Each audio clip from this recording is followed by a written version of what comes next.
Anyone who has seen a dragon knows. A baby dragon looks a lot like a lizard, but he was the world's last golden clawless dragon. Yet humans mistook him for a rare golden lizard. This world would be invaded by monsters in 1 month. He had to eat and grow non-stop that month, to protect China and become its guardian beast. But unexpectedly he was recruited by a zoo. His daily food was just 2 starch sausages. Just as he thought all hope was lost, a woman named Yvonne started feeding him 2 tons of meat daily. She even mobilized the whole nation to feed him, and had the country buy meat from the entire world, because she was reborn from the future, knowing he was the only hope against the monsters. Last life the dragon died early surrounded by monsters, all because it was underdeveloped. Now he stared at the small chicken leg that appeared, and swallowed it in 1 bite. The system showed devour successful, plus 1 evolution point. Too little, he didn't feel full at all. It wasn't enough to fill a tooth gap. If he ate like this every day, he would never grow up. He had to think of a plan. In the zoo director's office, the director looked at the financial report, sighing heavily. The zoo was losing money daily. It would go bankrupt in a week. He ran this zoo for 10 years, it was his life's work. Suddenly the accountant rushed in shouting,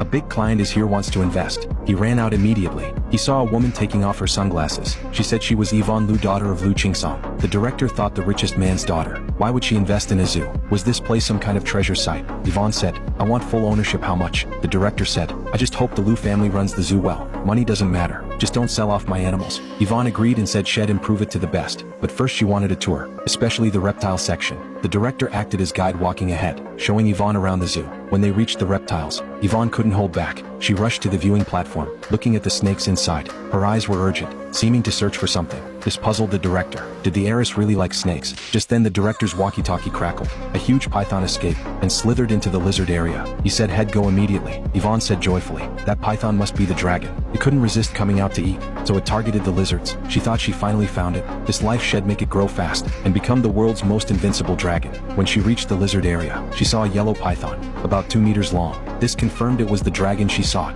The director watched sadly as the python prepared to swallow the lizard. He felt heartbroken, because it was the only lizard in the exhibit. If it died they could close the area. The crowd held their breath for the lizard, facing such a huge python. It must feel hopeless. Everyone thought the lizard was doomed. The size difference was too great. Then the lizard's sudden change made them stare. Yvonne wondered, could this lizard be the real dragon? What was happening? "You thought you think you can escape my food?" With a sudden jump, he crushed the python's head underfoot. Then he began devouring the snake meat. The crowd watched his actions stunned. Seeing this, Yvonne told the director, "Director Jiang, I will invest now, and I want to keep this lizard. Send all the meat you have, let it eat its fill." The director agreed to arrange it immediately. He had staff bring out all the meat and put it into the lizard area. He was busy eating the python, and his body grew larger as he ate. This confirmed Yvonne's theory. Watching from the platform, she grew more certain. How is it getting bigger? The director watched in amazement. The growth speed was unbelievable, and it was visibly getting larger. Was this some kind of monster? Yvonne said calmly, "Director Jiang, this is normal. Have everyone sign NDAs. Close the zoo for a month. I will renovate it and reopen after a month. The dragon's existence must stay secret, or people with bad intentions might harm it.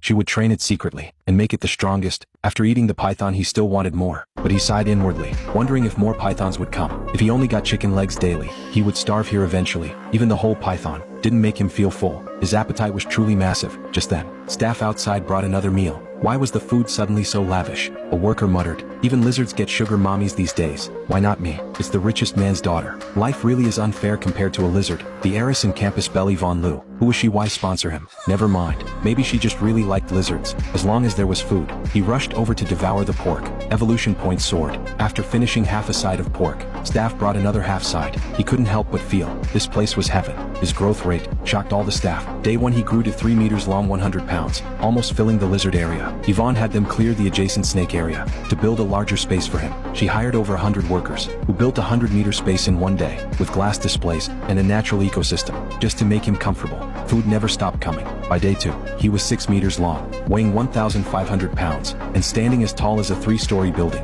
As his size increased, so did his appetite. He ate hundreds of pounds of meat daily. Only Yvonne's wealth could sustain him. Yvonne stood at the viewing area, watching him intently. She whispered, "Grow fast, dragon. 1 month from now, you will shock the world." Day 3 his length broke 10 meters, weight 3,000 pounds. The dragon horns on his head fully emerged. His scales glittered brilliantly. A security guard said in shock, "Can we still call this a lizard? It's looking more like a legendary dragon. Is it some kind of monster? If it keeps growing, will it eat us all?" Many staff quit and left. Yvonne thought the secret would not hold much longer. Her presence already caused a butterfly effect. Without her the dragon wouldn't have grown, and wouldn't have been discovered. No. Yvonne faced her father's questions. He asked if this was a marketing stunt, or if a dragon truly existed. If it was marketing, he said it was brilliant. Yvonne said it was all real. If he didn't believe, he could visit the zoo. This all concerned China's future. He agreed to see the so-called dragon. Outside the zoo, crowds still gathered, filled with curious netizens and media, all wanting to see a real dragon with their own eyes.